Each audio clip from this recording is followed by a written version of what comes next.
What's up mga kamoto? Once again, Moto DS. Lumalamig na ang hangin at maaga na ang paglubog ng araw. So ramdam na natin palapit na ang Christmas days. Siguro yung video na to para pa rin sa iyo to. Ayan, kagaling na tayo sa San Rafael, Bulacan. Nakita na natin. Nasa Bulacan pa rin tayo guys. Dito naman tayo sa pamamuno ni Mayor Juan. Ayan, dito sa Bustos, Bulacan guys. Papakita ko sa inyo kung ganong kaganda at kasarap din yung mga food trips dito. Ayan.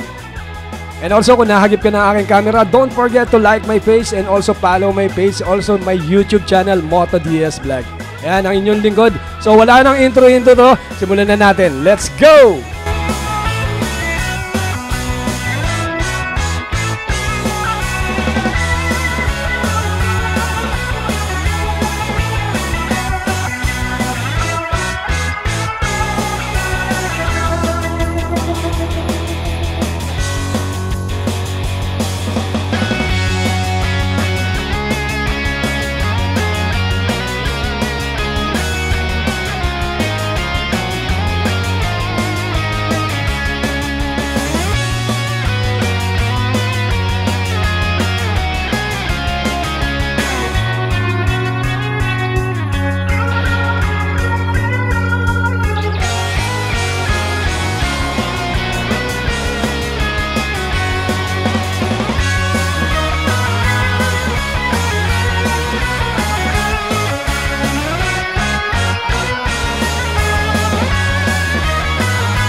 Alam mo, tapos na, no?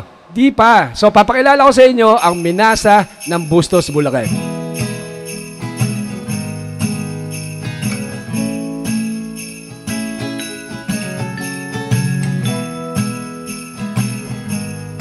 Kilalang kilala ang Minasa sa buong Bulacan. Lalo na pag merong Minasa Festival sa Bustos. Dito sa lalawigan ng Bustos, matitikman mo lahat ng klase ng Minasa. Hindi lang yan guys, may mga kakanin din kasi ang mga Bulakenyo may hilig yan sa mga kakanin, yung mga matatamis.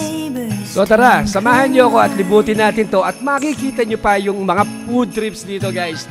At ipapakita ko rin sa inyo ang kaka-enjoy ng mga chikiting na kasama natin pag tayo ay nandito sa Wonderland. So guys, tara!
Ay